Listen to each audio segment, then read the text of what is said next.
amigas, amigos queridos. Linda quinta-feira em nossas vidas, dia 10 de abril de 2025. Em mais uma noite memorável, nós aqui estamos com o podcast 30 Minutos com Joana de Ângeles. Hoje nós vamos abordar o capítulo 3º desta obra, Momentos de Consciência. Nós vamos falar de comportamento e consciência. Será que todos nós temos consciência do nosso comportamento? Será que nós podemos avaliar como estamos nos comportando? Eu e a Laila Fernandes, com felicidade, estamos promovendo mais um estudo simples, trazendo as abordagens da veneranda Joana de Ângeles. A benfeitora vai nos dizendo que estudos memoráveis a respeito do comportamento humano demonstraram 3 biótipos ou biotipos representativos das criaturas na sociedade. O primeiro pode ser denominado como codependente, ou seja, constituído por pessoas condicionadas pelas circunstâncias alheias, e as suas aspirações estão fundamentadas nas possibilidades de outrem. Elas não têm um apelo de si mesma, elas precisam fazer uma cópia das outras pessoas. Em especial, afirmam que somente serão felizes se amadas, se tiverem isto ou aquilo. Elas estão mais propensas à vida material. A falta de confiança em si mesmas proporciona a elas o desequilíbrio desagregador de saúde e, mais facilmente, é que as torna acessíveis ao câncer, atingindo um obituário maior do que aqueles de outras áreas. Hoje, depois da pandemia ou durante a pandemia, nós encontramos um grande número de pessoas acometidas por este senhor, o câncer, que acontece pela multiplicação celular desajustada. E ela vai nos dizendo assim: o segundo biótipo ou biotipo é constituído por diversos indivíduos insatisfeitos. São os raivosos, que têm raiva da vida, que estão contra tudo. São estáveis e irritadiços. Por natureza, são autodestrutivos, vivendo sob a constrição permanente da irritabilidade. Infelizmente, hoje nós estamos vendo no trânsito, nas ruas, nos lares, aquelas brigas hediondas que levam ao homicídio, ao infanticídio, em que mulheres, crianças e idosos são os mais vulneráveis. Os estudiosos afirmam que eles se sentem incompletos, porque nada com eles dá certo. Facilmente, eles se tornam presa de distúrbios nervosos dos mais diversos. E eles se exaltam tanto que leva à depressão, ao autocídio, direto ou indireto. Muitos desencarnam infelizes da vida. Eles provocam doenças que os levam ao decesso físico. É muito interessante nós ouvirmos falar destas pessoas. Entre esse grupo, saem os déspotas, os guerreiros, os criminosos. E o terceiro grupo é o grupo menor. É um grupo formado por criaturas equilibradas. Imagine, meus amigos, no mundo de expiação e provas, nós encontramos uma pequena gama de seres equilibrados, autorrealizadas, essas pessoas tranquilas, confiantes. Certamente é um número reduzido, como nós já falamos. Mas desse grupo saem os fomentadores do desenvolvimento da nossa sociedade, os exemplos de sacrifício, os gênios criadores, os buscadores da verdade. Hoje, já às portas do mundo mais regenerado, nós estamos vendo grandes avanços na área da medicina, nos exames de imagem, nos estudos do alcoolismo, nos estudos do pensamento. E a Joana vai nos dizendo: quem não recebe amor, não sabe dar amor. E não o possui para repartir. Ela nos fala disso porque ela vai falar da criança. Ela vai falar desse espírito que chega no lar que foi escolhido para ele. Entretanto, ele passa por várias fases. Ele nasce completamente dependente dos seus cuidadores, pais, avós, irmãos, sobrinhos, sobrinhas. Diferentemente dos animais, que muitos deles já nascem andando, nascem voando. Não precisam de uma grande infância, como o homem. E ela vai nos dizer que na infância do corpo, o espírito encarnado plasma na consciência a escala de valores que lhe orientará a existência. Então, ele recebe as informações e carrega com ele para sempre aquelas informações. A autoestima aí se desenvolve.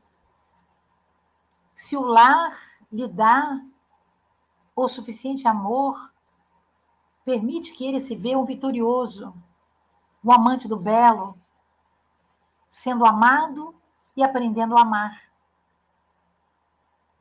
Ele será orientado ao descobrimento apreciável da vida. Os desafios são um convite para o seu esforço, e a luta pelo progresso é a conquista de metas. Nós vemos crianças hoje, nascidas no terceiro milênio, que aos 3 meses de idade já emitem sons. Algumas até balbuciam, mamã, papá, vovó. E quantas já se mexem na cama, já tentam engatinhar, já pegam os brinquedos, as mãos. Algumas crianças já nascem pegando de imediato, segundos depois de nascer, na mão, no dedo do médico. É algo maravilhoso. Entretanto, o insucesso para essas crianças que desenvolvem o seu esforço não o desestimula, pois a consciência faz que ele sinta que ele pode desejar e ser feliz. Isso é uma beleza, meus amigos. Nós vermos lares que propiciam essas belezas às crianças. O carinho na infância, diz a veneranda Joana de Ângeles, O amor e a ternura, ao lado do respeito à criança, são fundamentais para uma vida saudável, planificadora. Mas, infelizmente, nós vemos lares altamente desajustados, que não tomam conta da sua criança. Deixam a criança à mercê de outras pessoas não capacitadas, nem familiares são consanguíneos. E mais tarde postergam ao colégio a educação que deveria ter no lar, o amor que deveria ter no lar, o cuidado, a escola. Mas a escola não está preparada para traduzir estes conhecimentos para as crianças. Então, a benfeitora Joana vai dizendo: todos nós temos necessidade de segurança na jornada carnal. E a instabilidade e a transitoriedade da vida acontece. E é para nós muito difícil não ter os pais, os educadores, aqueles adultos como modelos para a criança. Modelos que o amará para sempre, fazendo com que as crianças aprendam a amar. É verdade, diz a nossa Joana, que cada espírito reencarna no lar em que tem necessidade. Mas muitas vezes o lar se torna negligente, não deixando a criança as côdeas de amor que ela precisa. E a amiga Joana vai dizer: com raras exceções, os grandes vultos da humanidade possuíram uma superior consciência de seu comportamento. Eles receberam isso dos seus pais e apoiaram-se nas reminiscências do lar, do carinho paterno, materno, dos avós, dos mestres, que lhes constituíram exemplo digno de ser imitados. Nós nos lembramos do menino Hippolyte Léon Denis Arrivaio. O menino Hippolyte, que nasceu num lar com seus pais abastados, mas amorosos, muito dedicados, que viram naquele menino a ânsia do saber, a beleza da voz, a vontade de pesquisar algo. Então, o levou para o melhor pedagogo do início do século XIX, já que o menino Hippolyte nasceu em 1804. E foi em Lyon, onde, junto a João Henrique Pestalozzi, que na Suíça, em Verdun, ele estudou. De Lyon para a Suíça. E aquele mestre deu a ele a intimidade de olhar os simples, os distraídos, os necessitados. E naquele colégio que, na primeira instância, abrigava crianças, meninos com alto poder aquisitivo, o mestre Pestalozzi tirava uma parte daquelas moedas que recebia no seu instituto e abria as portas para crianças menos abastadas. Mais tarde, misturou estudo feminino e masculino. Se tornou um instituto misto. E lá, o menino Hippolyte se fez rapaz. E quando, numa necessidade extrema, Pestalozzi, o grande educador do século XIX, ele precisou sair para mostrar para o mundo o seu instituto, deixou no seu lugar um jovem com menos de 18 anos.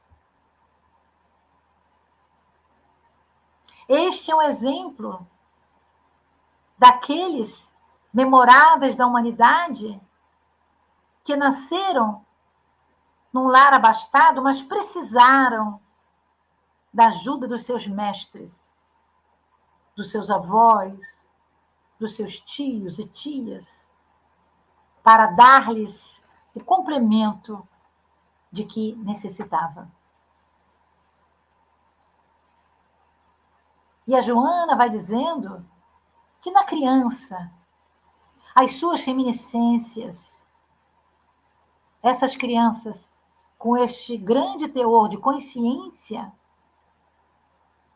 foram ricas de beleza, de bondade, de amor, para se equiparem para os grandes lances da existência, como o menino Hippolyte, que mais tarde, aos 50 anos, já tinha na França conquistado o reconhecimento de muitos livros, como ajuda matemática, ajuda a parte das letras do francês. Ele conhece as mesas girantes e falantes. Através de amigos, descobre que naqueles saraus da França, mesas giravam e algo diferente acontecia. E outros amigos lhe informaram que existia um grande magnetizador, Franz Anton Mesmer. Então, aquele professor reconhecido na gramática francesa, que foi revolucionada por ele, se põe a estudar os mistérios da vida. Em 1857, 18 de abril,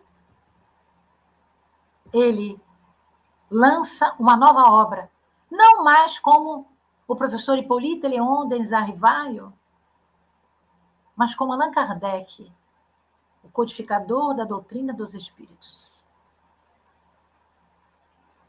Então, nós vamos ver uma linha reta de estudos, uma linha reta de bondade, sempre expondo o seu conhecimento para as pessoas.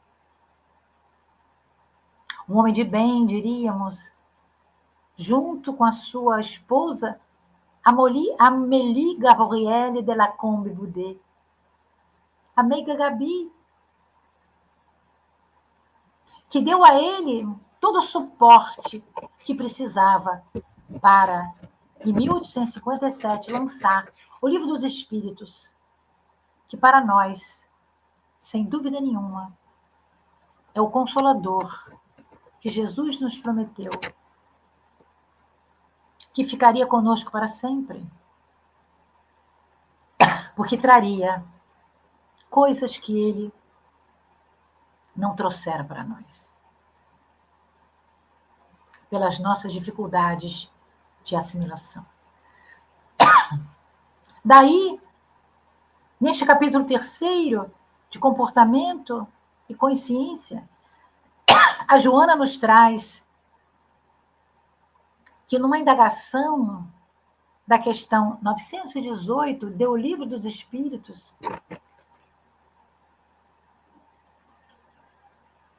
os venerandos da humanidade respondem ao codificador que o espírito prova a sua evolução quando todos os atos de sua vida corporal representam a prática da lei de Deus e quando antecipadamente compreende a vida espiritual.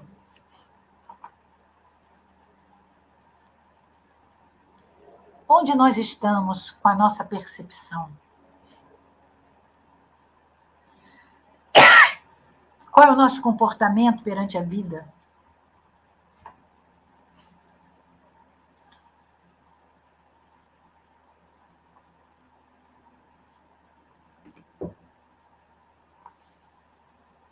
Qual a nossa prática?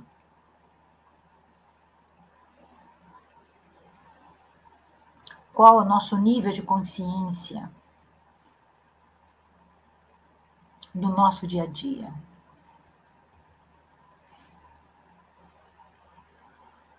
Será que nós temos consciência que um dia as células do corpo físico ficarão no planeta e nós espíritos, com o nosso corpo perispiritual, iremos para algum lugar para revermos os nossos atos, para revermos o nosso comportamento nesta reencarnação, conscientes hoje mais do que quando nascemos?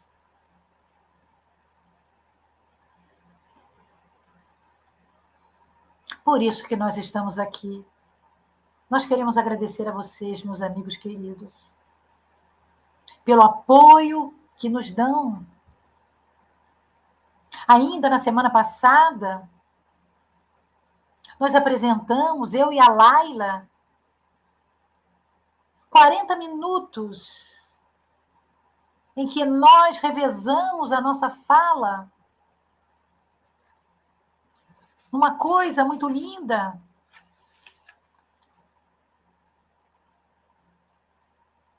Eu falando com o meu colorido e a Laila falando com o seu colorido, impregnando a nossa voz com os nossos melhores sentimentos, transbordando de alegria,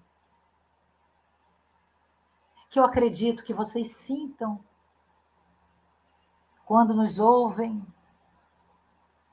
Não importa o dia, não importa que seja na quinta-feira, no dia 10 de abril de 2025, como na noite de hoje, ou amanhã, ou um mês depois, porque vai ficar na nossa lista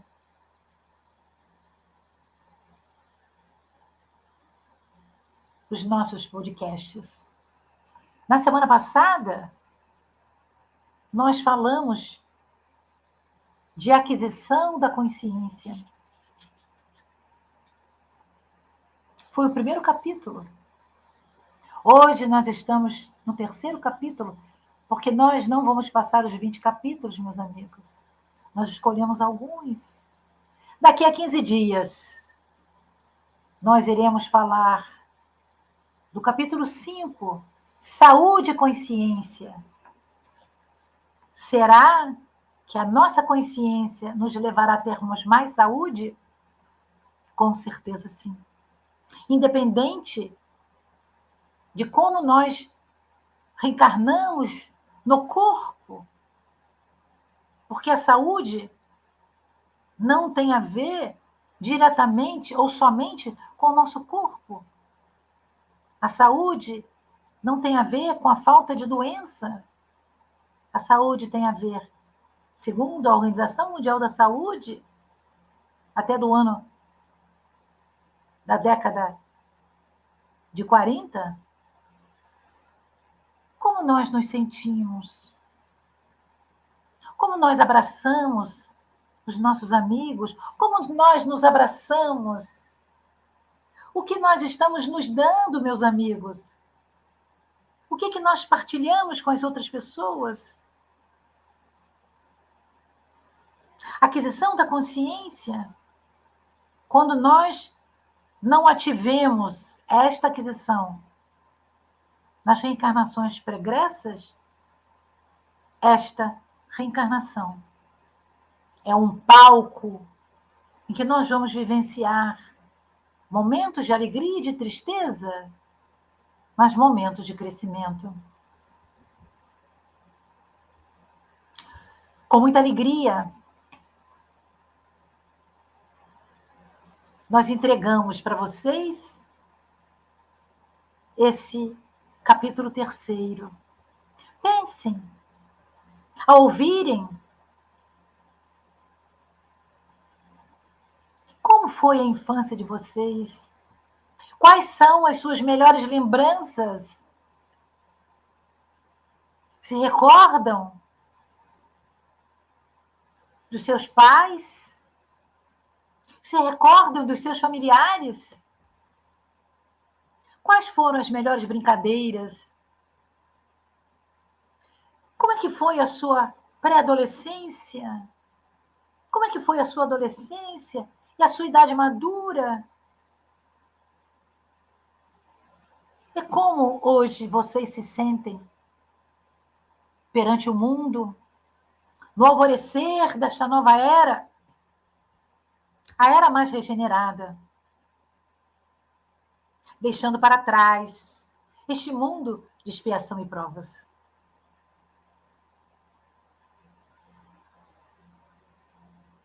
Há necessidade de nós seguirmos Jesus mais de perto. Já falamos aqui na obra, no primeiro livro, que fala sobre o pensamento de Jesus.